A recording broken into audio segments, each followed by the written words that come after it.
오늘 말씀의 제목이 연금술사이신 하나님이라는 제목인데요. 여러분, 하나님 아버지가 연금술사인 것이 다행일까요? 불행일까요? 연금술사, 어떻게 일을 하죠? 철을 용광로에 넣죠. 그리고 어떻게 해요? 용광로 불을 뜨겁게 달굽니다. 그럼 어떻게 되죠? 철과 불순물이 분리가 되죠. 그러면 분리된 철과 불순물 또는 금을 재련한다고 합시다. 용광로에 넣고 단련을 하죠. 금과 다른 불순물이 어떻게 되나요? 분리가 되죠.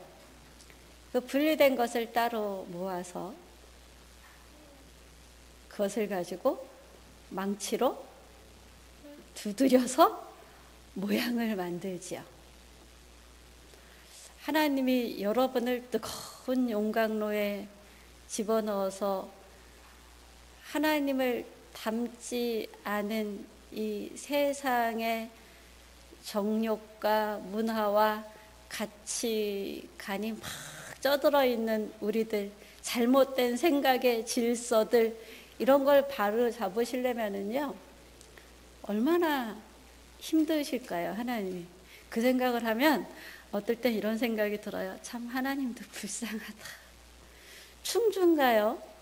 이 새 이렇게 뜨거운 불에 달굼질해서 대장장의 역할을 하는 분이 있는데, 그분의 손은 진짜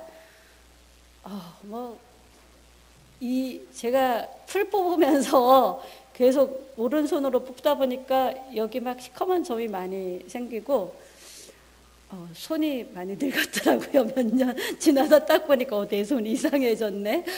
햇빛도 아침에 일어날 때 한번 선크림 바르고 오후에 풀 뽑으면서 선크림 바르나요? 안 바르지? 했더니 여기 막 주근깨가 작년 가을인가부터 보니까 막 엄청 생긴 거예요. 근데 이거는 양반이죠. 그 연금술사의 손, 어떤 손이겠습니까? 대장장이의 손을 우리가 상상해 보면 되겠죠? 그렇게 고통스러운 속에서 우리를 단련하시는 것이, 그렇게 단련하고 계시는 분이 우리 하나님 아버지이십니다.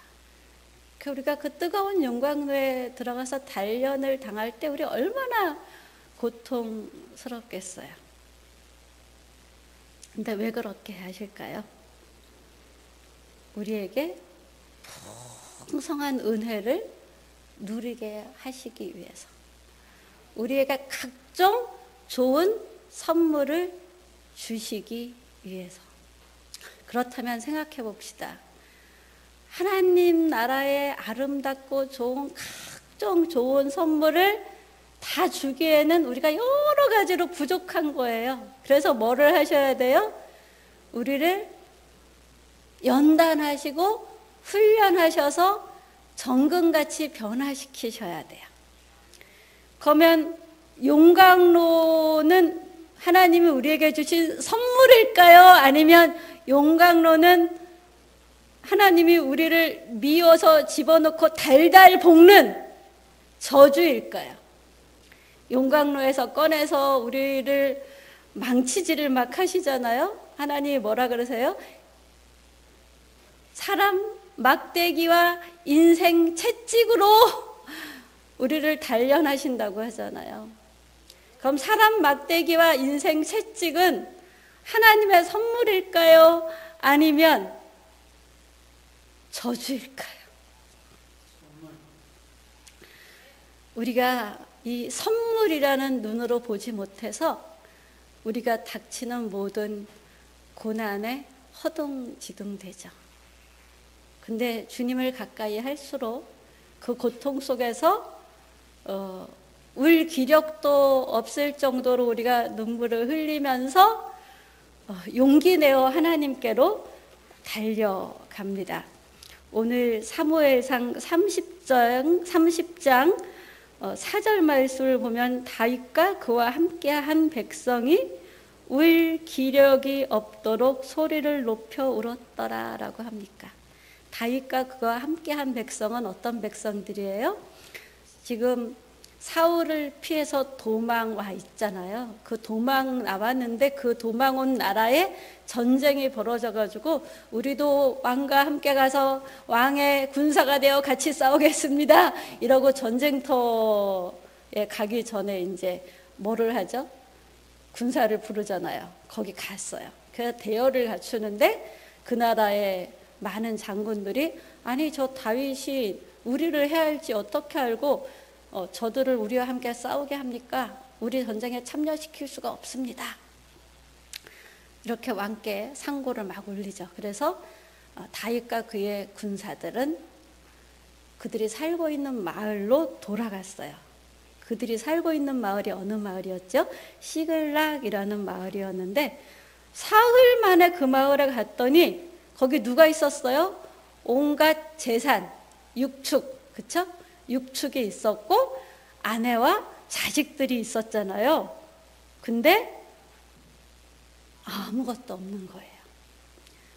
빈 마을이 되어 버린 거예요. 우리 6.25 전쟁이 났을 때 북한에서 막 사람들이 쳐들어왔을 때 막 피난을 갔지만 온전히 빈 마을인 곳은 별로 없었을 거예요. 그래도 뭐 몇이라도 피난 안 가고 있다가 죽은 사람도 있고 이렇잖아요. 근데 온전히 빈 마을. 그때 그 마을을 볼 때 다윗과 함께한 군사들의 마음이 어떻을까요? 성읍이 어떻게 됐다래 빈 마을일 뿐만 아니라 불탔고 자기들의 아내와 자녀들이 사로잡혔대요. 여러분, 사탄은 지금도 끊임없이 우리의 자녀들을, 우리의 아내들을 죽이려고 온갖 유혹으로 부모와 자녀 사이를 이간질하고 부부와 부부 사이를 이간질을 해요. 그래서 막 잡아가기도 하죠. 자, 다윗과 그의 군사들은 그 성읍을 보면서 어떻게 했어요? 함께 울었는데 울 기력이 없도록.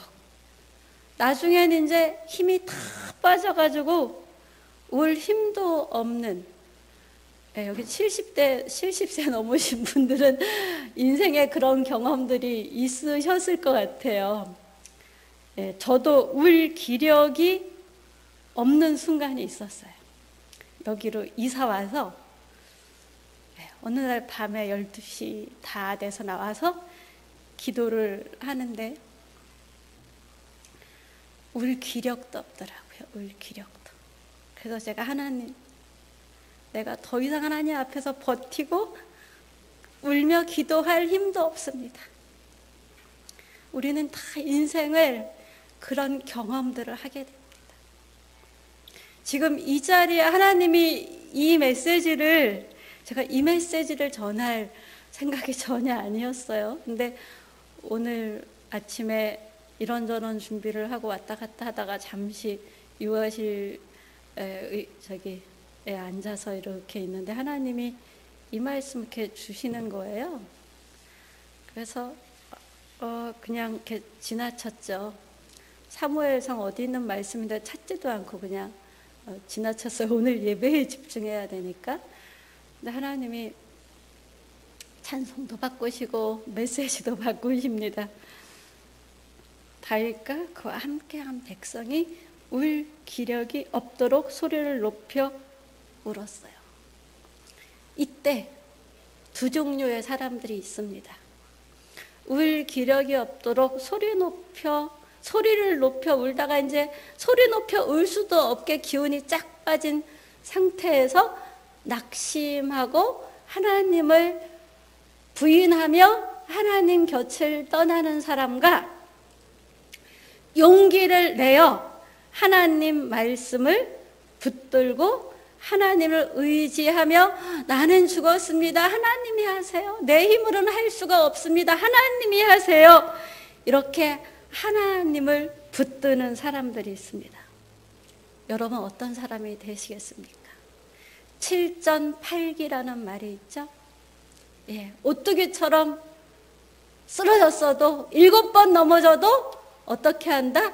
8번 일어난다. 백성들이 자녀들 때문에 마음이 슬퍼서 다윗을 돌로 치자 그럽니다. 다윗도 아내와 자식이 사로잡혀 갔잖아요. 온 백성의 아내와 자식도 다 사로잡혀가고 마을은 불탔는데 함께 전쟁터에 나갔다가 되돌아온 다윗의 군사들이 뭐라 그래요? 너무너무 자녀들 때문에 마음이 슬퍼하면서 다윗을 돌로 치자 그럽니다. 다윗을 돌로 치자. 여러분은 이때 군사라면 이럴 사람들이 아닐까요? 나는 안 그럴 거야 이럴까요? 나는 다윗 편에 설 거야 이럴까요? 이때 다윗의 마음은 얼마나 궁급했을까요?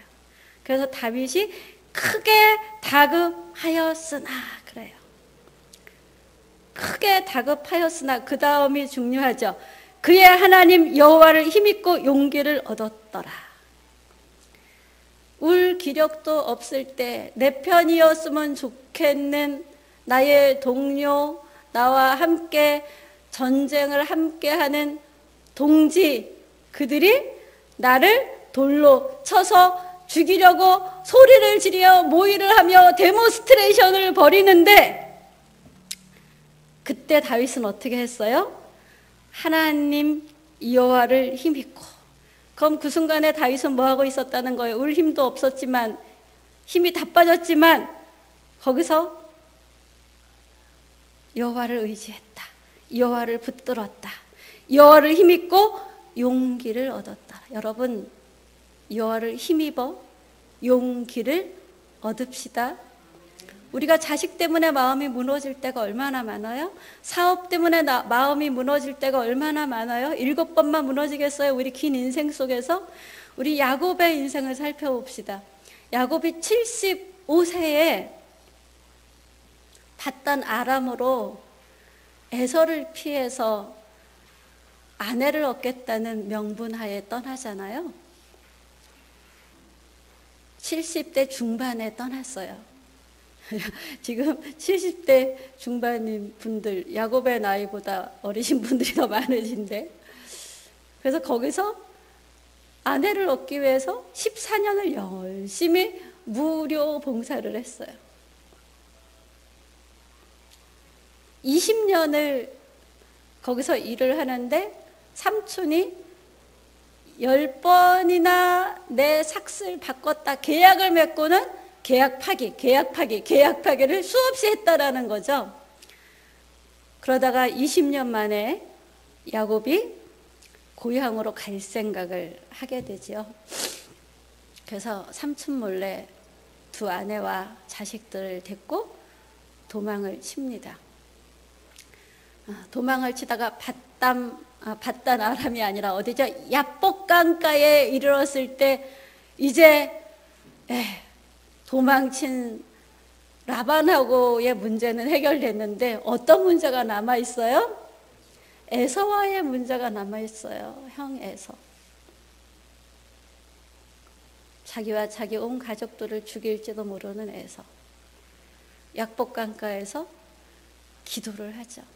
그때 누가 나타나나요? 여호와의 천사가 나타나서 성자 예수님의 모습이 아니었을까 싶은데 씨름을 하죠. 근데 야곱이 얼마나 여러분처럼 고집이 셌는지 20년 하나님이 밧단 아람에서 네 뜻대로 살지 말고 내 뜻대로 살아라, 얼마나 이 용광로에 놓고 망치질을 하며 고생을 20년 동안 했는데 아직도 야곱의 의가 펄펄 살아남아서 하나님하고 씨름하면서도 안 지잖아요. 그래서 하나님이 어떻게 하세요? 한도뼈를 위골시켰다라고 해요. 한도뼈를 위골시켰다. 저는 이 이 말씀을 어려서 읽을 때는 이제 야곱이 한돛뼈가 미골덱은 어떻게 합니까? 형을 맞이하기 위해서 제일 앞장서서 가죠. 옛날에는 이렇게 한 무리, 두 무리 해서 자기 뒤에 남았던 야곱이 잘 앞장서죠. 그래서 이때 야곱은 다 죽었나 보다 이렇게 생각을 했어요. 근데 그게 아니잖아요. 야곱이 몇 세에 애굽으로 내려가죠?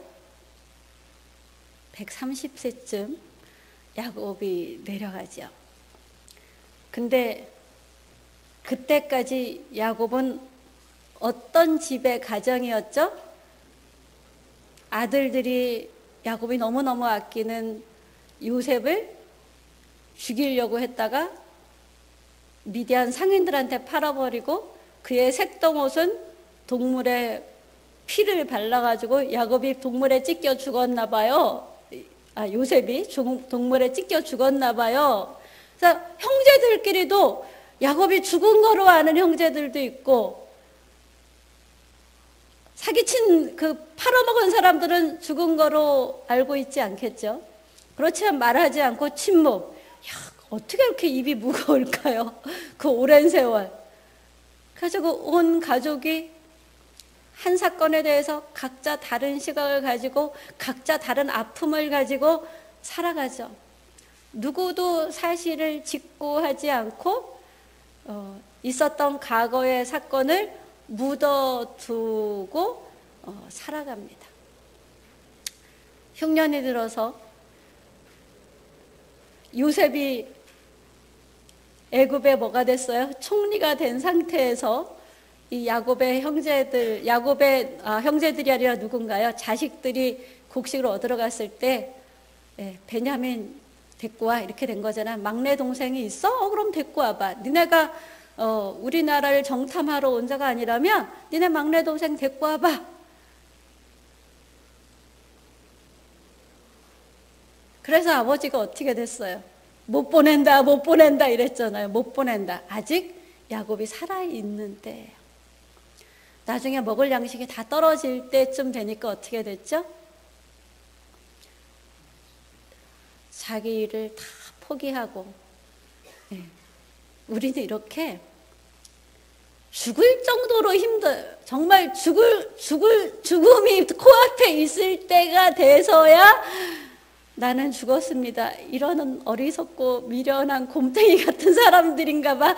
이런 생각이 들어요. 옛날에는 왜 야곱이 그랬을까? 왜 형제들은 그랬을까? 나라면 안 그랬을 텐데 라는 생각을 해봤는데요. 요즘 이 성경을 볼 때는 나는 이들보다 더하구나. 그들은 예수 그리스도가 오시기 전이고 성령을 보내주기 전의 사건임에도 불구하고 지금 우리는 오신 예수님, 성령님 66권의 성경책이 있음에도 불구하고 야곱보다 나올 것이 하나도 없는, 예수로 죽고 예수로 사는, 십자가에서 나는 죽고 예수로 사는 삶에 대해서 끊임없이 말하고 들어도 내가 여전히 죽지 못하고, 내가 죽었다는 것은 뭘까요? 성경대로 산다라는 거잖아요. 자, 아까 용광로도 뭐라 그랬죠? 하나님이 주신 선물이다. 여러분 인생의 어떤 용광로 속에 있습니까? 아니면 인생의 채찍, 막대기 속에 있습니까? 그것도 하나님의 선물입니다. 이 하나님의 선물이라는 강력한 믿음에 여러분이 사로잡히길 바랍니다. 그러면 용광로를 대하는 우리의 마음이 달라집니다. 다윗처럼 여호와를 의지하여 용기를 낼 수 있습니다. 다윗이 여호와를 의지해서 용기를 내서 뭐 했죠? 이들을 잡아간 사람들에게 쳐들어갔잖아요. 그래서 모두 뺏어가지고 돌아왔지요. 주저앉아서 기도만 하지 않았다는 거예요. 다윗을 죽이려고 하는 다윗의 동지들, 또 다윗의 부하들이기도 하죠. 병사들이기도 한 이들을 하나님을 의지하고 용기를 내서 뭐 했어요? 설득했어요. 여러분, 예할 것은 예, 아니요 할 것은 아니요 하라 그랬어요. 하나님 말씀에 따라 예할 것은 예, 아니요 할 것은 아니요 할 수 있는 게 믿음이에요. 말만 했나요? 그리고 쳐들어갔어요. 아내와 자식들, 가축들, 잃어버린 재산들 다 찾아가지고 돌아왔죠. 믿음의 말, 믿음의 행함이 있을 때 하나님이 회복하시는 은혜를 주십니다. 그렇지 않으면 우리는 언제까지 용광로 속에서 미치게 정말 고통당하며 살아가야 될지 몰라요. 근데 우리는 용기가 너무 없어서 뭐 해야 되는 거예요? 기도하는 거죠. 기도. 하나님 도와주세요. 성령님 도와주세요. 근데 기도만 하면 안 된다. 한 걸음 믿음의 행위를 하는 게 예스 할 건 예스, 노 할 건 노 하는 거예요.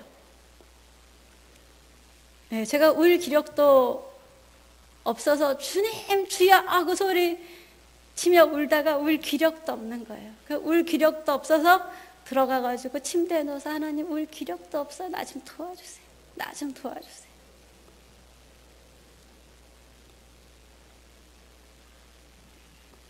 그리고 하나님을 또 붙들고 또 붙들고 하나님을 또 붙들고 매일매일 하나님을 새롭게 붙들고 의지하고 그게 곧 뭐예요? 내가 죽는 과정이에요. 내가 죽는 과정. 하나님의 말씀이 내 안에 들어와서 내 안에 체화되는 과정. 이 과정이 고되고 힘듭니다. 근데 이 과정 속에 하나님이 우리가 하나님을 붙들면 홀로 두지 않으시고 성령으로 천군 천사로 도우세요. 그런데 나는 너무 힘들어서 겨우겨우 하나님을 붙들고 겨우겨우 한 걸음 나아가면서 성령님이 도우고 계시다는 사실조차도 인지를 잘 못합니다. 그래도 여러분, 육의 마음은 꺾어버리고 말씀을 붙잡는 삶을 살 때 돌아서 보면 하나님이 그때 나와 함께 해주셨구나. 그때 내가 버틸 수 있는 힘을 주신 것도 하나님이구나. 이걸 알 수 있고 고백할 수 있습니다. 여러분, 버티는 것도요, 힘이에요. 그냥 버티기만을 원하시기도 하세요. 여러분, 따라해 봅시다. 나는 죽었습니다. 하나님의 말씀만 따르겠습니다. 하나님의 말씀만 따르겠습니다. 아멘. 네, 하나님의 은혜의 풍성함은 이 용광로, 인생 막대기, 사람 채찍, 이 과정을 잘 통과했을 때 그 무엇과도 비교할 수 없는 풍성한 은혜를 알게 되고 만나게 됩니다.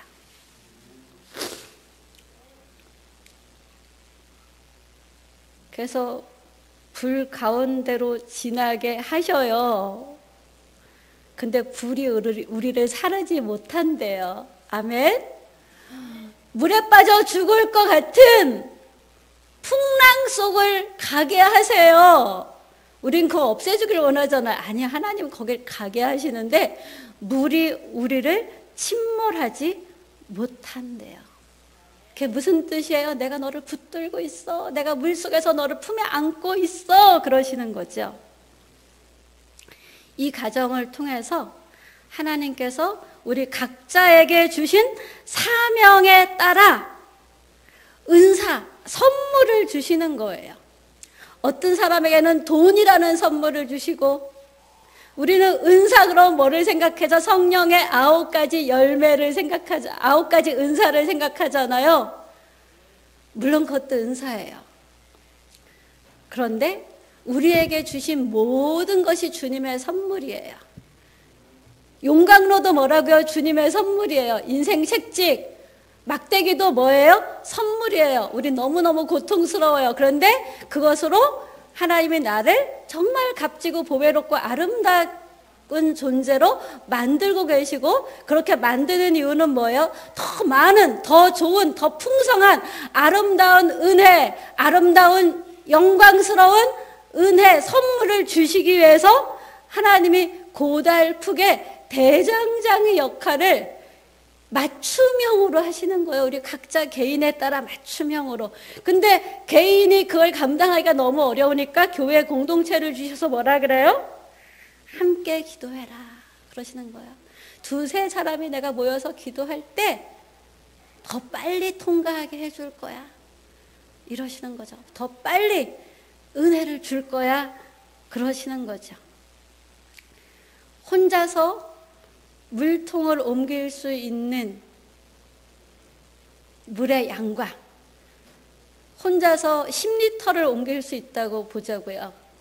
셋이서 30리터를 옮기는 게 아니라 시너지 효과가 나가지고 60리터, 100리터를 옮길 수 있게 되는 게 모이는, 연합하는 힘이에요. 근데 사단은 뭘 싫어한다고요? 이 연합을 싫어해서 분리의 영으로 역사를 한다고요. 분리의 영으로. 분리의 영이 역사할 때 한 가정 속에는 어떤 일이 벌어져요?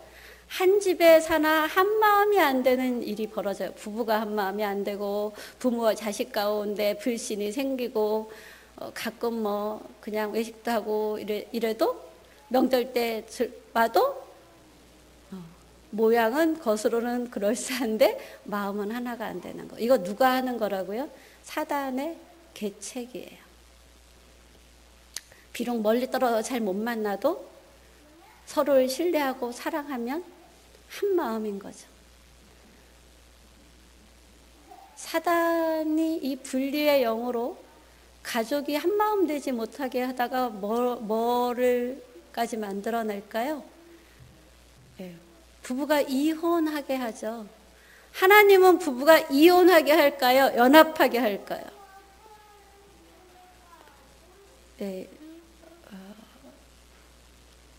한 50%는 이혼 가정이 아니겠느냐, 이런 얘기도 요즘은 있어요. 그럼 이혼하면 끝인가요? 수가성의 여인이 남편 5이 있었으나 다 네 남편이 아니고 지금 살고 있는 남자도 네 남자가 아니다. 근데 그 여인이 드디어 누굴 만났어요? 예수 그리스도를 만났어요. 그래서 그의 배에서 생수의 강이 솟아나오는 은혜를 맛보면서 그녀는 변화되었어요. 내 가족 중에 이혼한 가족이 있는데, 내 새끼 중에 이혼한 새끼가 있는데 어떡하지? 안 했으면 물론 좋죠. 그러나 하합을 위해서 여러분이 기도하시면 돼요. 끊임없이 하나 되도록 우리는 기도하고 온전해지도록 끊임없이 기도하는 거예요. 기도가 우리를 승리케 합니다.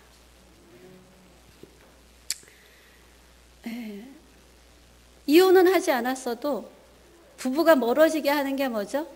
음란한 영의 역사예요. 음란한 영.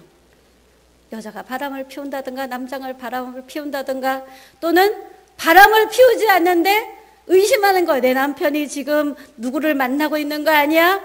내 아내가 지금 누구를 만나고 있는 거 아니야? 이런 의처증 증세를 일으키는 게 누구예요? 물론 정신병 중에도 그런 게 있지만 사탄이에요. 사탄. 그럼 단호하게 사탄아 물러가라, 나는 예수님의 사람이다 그러면서 우리 부부 하나 되게 해주세요 기도해야 돼요. 근데 자꾸 그 사탄의 주는 생각에 쏘가 넘어가면 어떻게 돼요?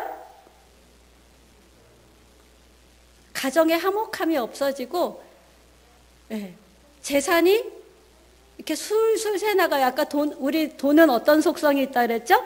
빠르게 사라지는 속성이 있다 그랬죠? 부부가 하나 될수록 재물도 더 쌓여요.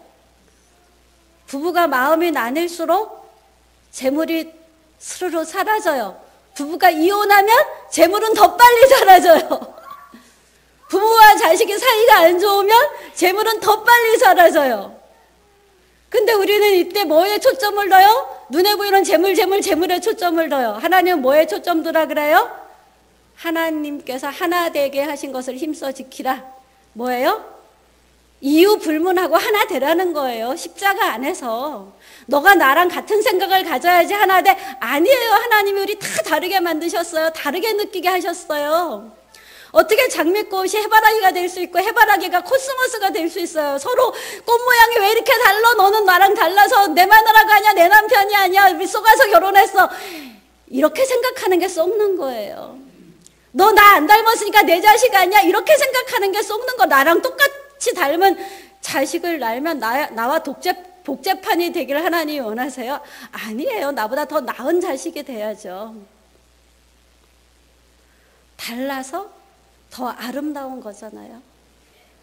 온 세상에 똑같은 꽃 한 가지 종류의 꽃만 있다 그래봐. 여러분 그거 보고 좋겠어요? 야, 이 마을에 갔더니 코스모스가 많고 저 마을에 갔더니 해바라기가 많고 저 마을에 갔더니 또 무슨 꽃이 있어요? 국화가 있고 장미가 있고, 한 정원을 갔더니 장미 정원이 있고 채송화 정원이 있고 해바라기 정원이 있고, 서로 다른 꽃을 보는 재미로 더 신나고 재밌고, 우리 뭐해요? 사진 찍잖아요. SNS에 올리고. 달라서 더 아름다운 겁니다. 하나님 달라서 더 아름답다라고 하시고, 사탄은 뭐라 그래요? 다르니까 찢어져, 다르니까 이상한 거야, 이렇게 잘못된 생각을 부추깁니다. 우리 속지 맙시다. 육체의 생각은 하나님의 영이 준 생각이 아니에요. 사탄이 준 생각이에요. 거짓 영이 준 생각이에요. 거짓 영은 거짓을 하면서 미움, 음행, 간음, 그러면서 돈을 사랑하게 만들어요. 아내를 사랑하고 자식을 사랑하고 남편을 사랑해야 되는데, 돈을 사랑하면 어떻게 돼요? 부부 사이가 갈라지고 부자 사이가 갈라지는 거예요. 이게 어디서 일어나? 내 마음속에서 일어나요. 그래서 내 마음속에서 이것이 걸러내지도록 하나님이 우리를 용광로 속에 집어넣고는 막 불을 떼시기도 하고, 인생 막대기와 채찍으로 우리를, 왜 이렇게 나를 갈구시는 거야? 이런 생각이 들도록 우리를 달달 볶기도 하는 거. 이거 갈라내라고. 드러내는데 이 육의 모습들 처리하고 성령의 모습으로 바꿔치라고 그러시는 거죠. 또 외적 박해가 그래서 오는 거예요. 외적 박해가 누구로부터 와요? 아니, 적으로부터 오면 괜찮죠. 그런데 가족, 동료, 교우로부터 온다니까요. 그래가지고 우리가 홀딱 빠져가지고 무너지잖아요.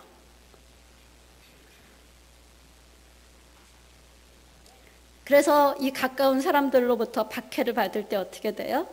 오히려 박해를 받을 때 기뻐하고 즐거워하라. 천국에 너희 상이 큼이라. 그렇게 말씀하세요. 예, 제가 신학교 갈 때 우리 선생님 누구도 찬성하는 사람이 없어서 정말 가족을 버리는 마음으로, 가족으로부터 어떤 지원도 못 받아도 할 수 없다, 이런 마음으로 신학교를 갔잖아요.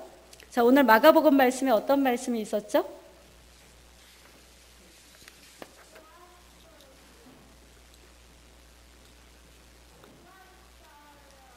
나와 복음을 위하여, 예수 그리스도와 복음을 위하여, 말씀을 따르기 위하여, 말씀에 반대하는 가족, 자매, 자식, 전토를 벌인 자는, 현세에서 집과 형제와 자매와 어머니와 자식과 전토를 100배나 받대라고 해요. 제가 그때 부모님으로부터 완전히 버림받는 마음으로 신학교를 갔지만, 정말 우리 가족 관계가 끝났나요? 일시적인 거죠. 일시적인 것. 이 말은 뭐 복음을 따르라, 하나님 말씀을 따르라라는 거예요. 하나님 말씀을 따르라. 근데 내세에서 영생을 받지 못할 자가 없대요. 말씀을 따르는 자는. 남편을 따를 것인가, 아내를 따를 것인가, 돈을 따를 것인가, 자식을 따를 것인가, 하나님 말씀을 따를 것인가. 말씀을 따르는 자에게 결코 하나님이 모든 것을 버리게 하지 않는다라는 거예요. 회복해 하신다는 거예요. 그래서 현세에서도 복을 받는다 이런 거잖아요. 100배나 받되 이렇게 돼 있잖아요. 다윗이 어떻게 했어요? 함께한 군사들이 막 죽이려고 하는데 오직 하나님을 의지해서 용기를 내고 자기와 함께한 군사들을 설득하고 전쟁에 가서 다 돌려받아서 왔잖아요. 말씀을 따를 때, 하나님의 말씀을 따를 때 여러분의 10년 후는 훨씬 더 지금보다 복되고 아름다울 것이고, 말씀을 따를 때 여러분의 재물은 지금보다 10년 후가 더 많아질 것입니다. 육신을 따를 때 10년 후 여러분의 모습은 지금보다 비참해질 것입니다. 여러분 비참해지길 원하세요? 좋아지길 원하세요? 하나님의 말씀에 여러분의 마음을 꺾으셔야 돼요. 하나님의 말씀이 여러분 삶 속에 일하도록 하셔야 돼요. 말씀의 마음을 꺾는, 말씀을 따르는 저와 여러분들 되길 바랍니다. 예, 제가 여기 교회 짓고 한때 너무 힘들어가지고 정말 죽고 싶은 순간이 있었거든요. 여러분 제 얼굴 보면서 지금 목사님이 너무 힘들어서 죽고 싶구나 이렇게 느끼신 적 한 번도 없죠? 정말 너무 힘들어서 죽고 싶은 생각이 든 적이 있었어요. 여러 가지가 막 몰아쳐서 오는데 정말 미치겠더라고요. 그래서 막 울면서 기도하다가 울림도 없는 그때 하나님을 의지하고 하나님을 계속 붙들었어요. 아, 죽고 싶은 마음이 드는 건 하나님이 주신 마음이 아니고 사단이 주는 마음이구나, 영적 전쟁이구나, 내가 반드시 싸워서 이기리라. 그래서 영의 세계에 대해서 더 관심을 갖게 되었어요.